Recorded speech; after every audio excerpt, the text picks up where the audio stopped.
I feel like Twisty did all the gimmicky shit. Like, I think Twisty's gonna be bigger than Juice WRLD. What? I think Twisty could be. I can't even say that, bro.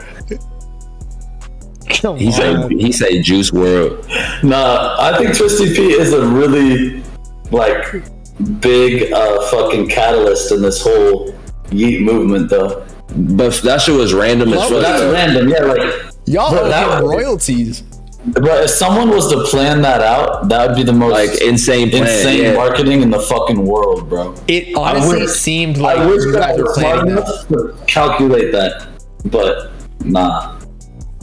That's they were saying Yeat predicted the Roxy shutdown shit.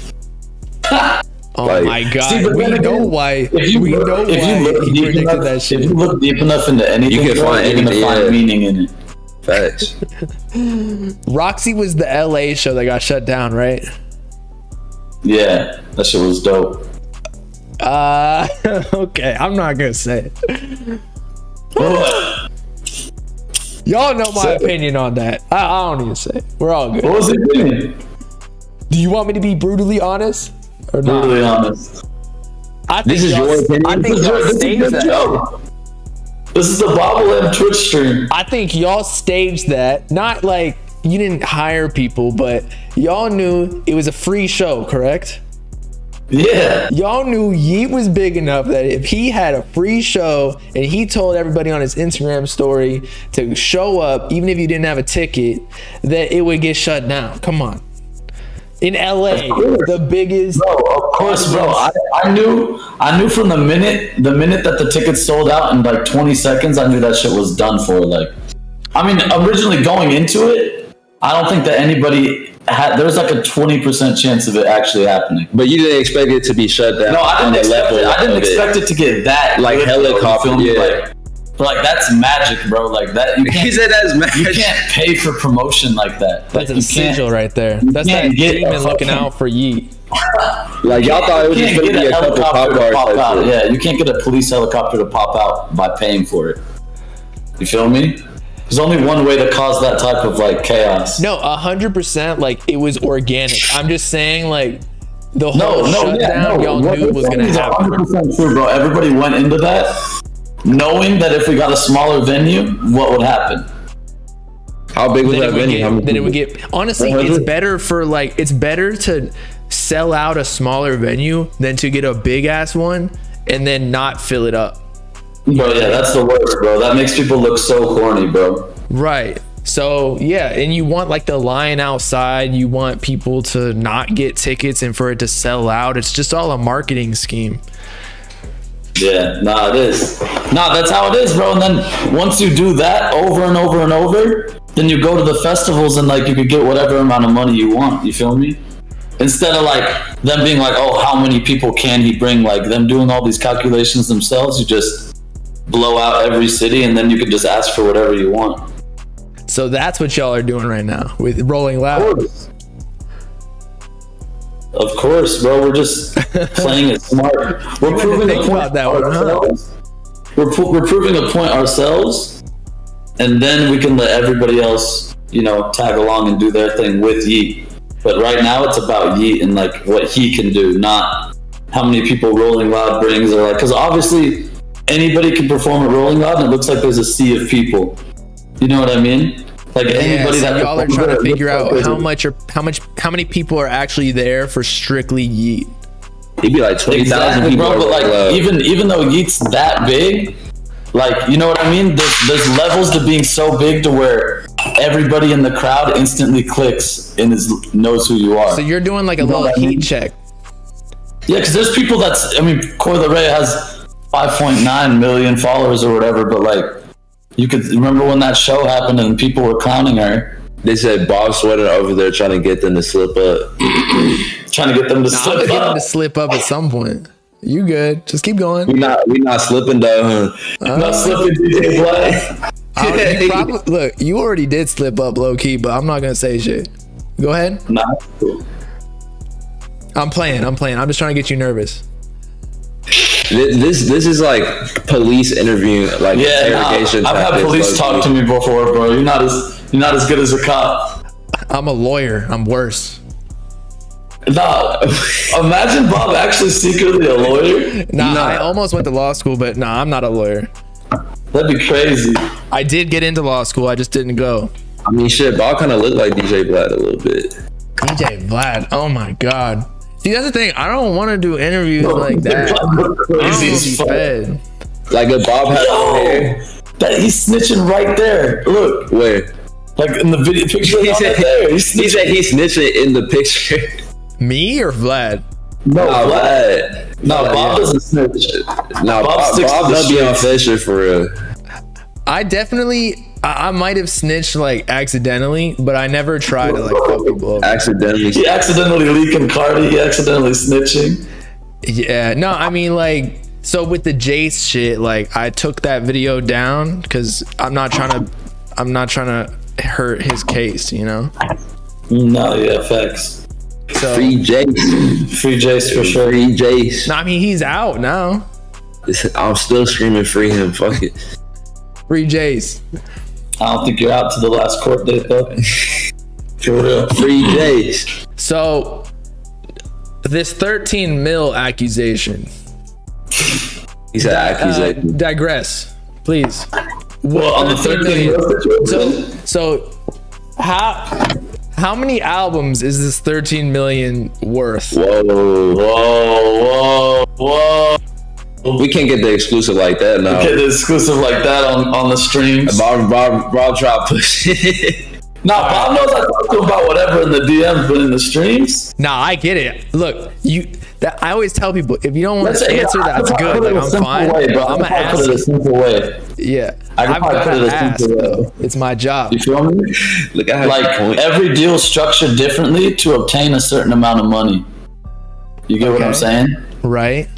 There's benchmarks in every single deal, so I mean that you could just apply that to anything, and you could pretty much figure it out.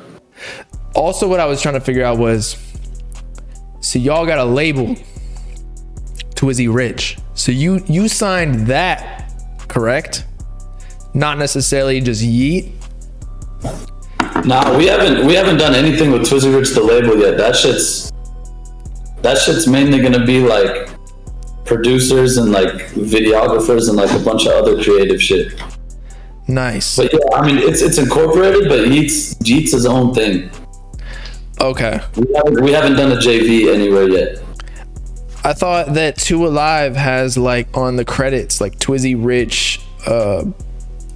I mean, yeah, that's like they said lead the new. That's like the labeling, but like we don't have like a TwizzyRich label under anybody yet. No. Okay, I see. But we will soon. Yeah, that's crazy. No, I know some people. Like you guys, I don't think that we're going to be signing any artists anytime soon. Mainly just producers and shit. Yeah, that's smart. I feel like artists are kind of like it's more risky. Yeah, that's a gamble, bro. Because what if you sign an artist and he just does some fuck shit and it taints your whole brand?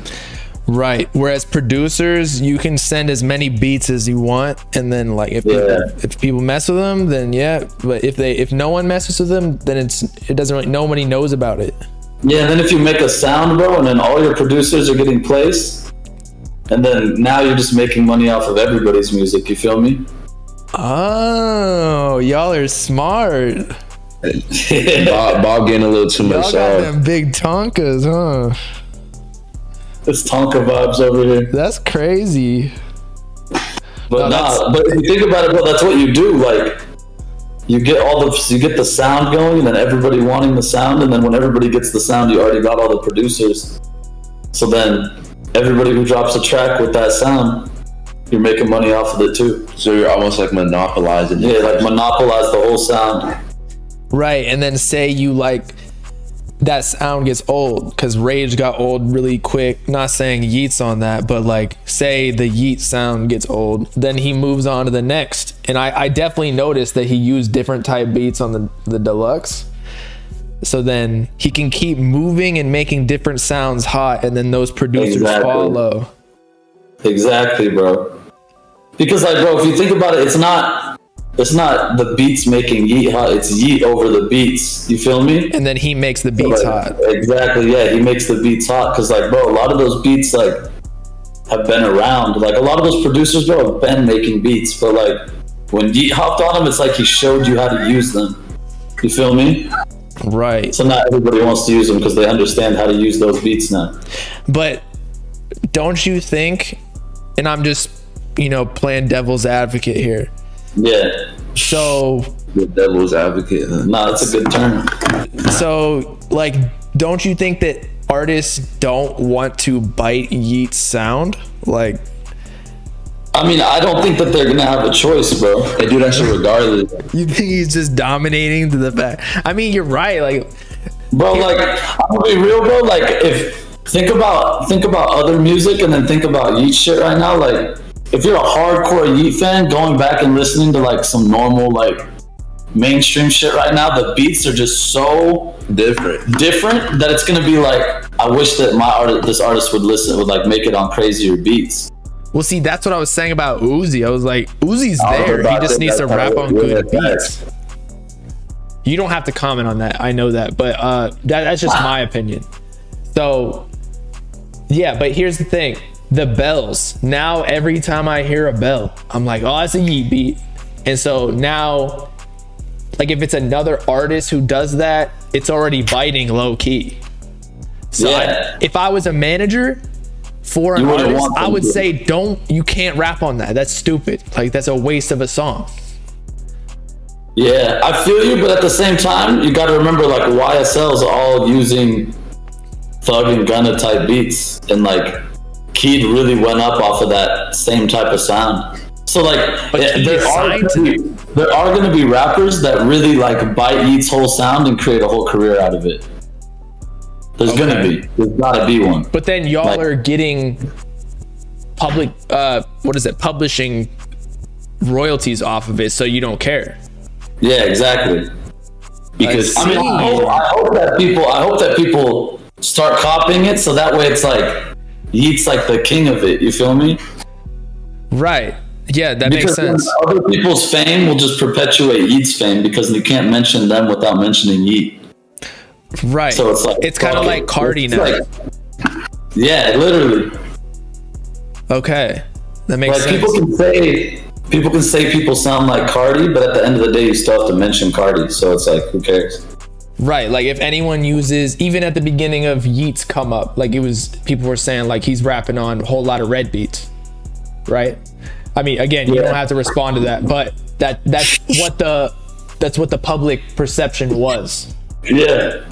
So, yeah, same thing, but like to a lesser degree, because Yeat's not as big as Cardi yet. But like in a couple years, it could very well be like. Yeah, exactly. Yeah, but I get what you're saying about the Cardi shit, because Cardi probably could have responded to it and said something, but like he just knew that like it's just a good look for him. I mean, it should be obvious, like when people try. Yeah, and like, bro, you can't mistake inspiration for biting. Like those are two super different things. Like. Right. You can tell the difference. You cannot you cannot imagine a kid growing up right now and not being inspired by like Thug and shit. Like when they're making music, like there's no way. That shit was unless they grew up under a rock, bro, and they never heard any music ever. Everybody's biting everybody because like you don't even get the idea to make music unless you hear the song. That's like, I don't think anything's ever 100% original. Like it had to come from, usually someone's sound comes from like 5 different places at least, where they just mixed them all together. Nah, facts. I think it's weird now too, because the kids are so young that like they literally don't like even know about like other shit, speaker knockers and shit like that. Like they're super like. I mean, they'll find out just through being a fan of Yeat though. Like just when I was a kid and I was a fan of Tyler the Creator and shit, I just gradually became a fan of the shit that he was fucking with too, like the shit that he was in. Like, bro, it's weird to say this, but to some people, Trippie Redd is an OG rapper to them. To some kids, it's all about perspective, bro. It's just that's like crazy to me. I mean, I see it though. Like it's definitely true, bro. Like there's definitely a 14-year-old kid out there. How long has Uzi and like six how long years has Trippie Redd been rapping? Like 6 years, bro. He's 6 years. Uzi's been here since like 2015. So if you're a 20-year-old kid right now, you heard Trippie when you were 14. I heard Uzi when I was like 14. Okay, like when I was in middle school type shit. Last year. So that's technically, bro, like, because that's what I feel like you really develop your music taste is like middle school. You feel me? Like before that, you just listen to whatever people show you, like Kendrick and J. Cole. Yeah, but now like kids got SoundCloud, bro. So their OGs are like Trippie Redd and Cardi, like and Uzi. That is crazy. My OGs are like Waterhole and Lucky. Somebody else. That's what I'm saying. Yeah. Damn. But Trippie, Trippie's definitely like an OG too. He's only really one generation out. Bro, and Trippie's only but one generation now is the equivalent of like 4 generations back in like the 90s and early 2000s, you feel me? Because rappers had such a long turnover rate. Like when you became a rapper, you were expected to rap for the next like 10 years. 10 years. Yeah, fact. Now it's like you become a rapper and it's like, okay, like 2 to 5 years. Maybe 2 years. 5 is good, bro. Yeah, 5 is good. 5 is years, really good. Like a year or two at most, right? Like, bro,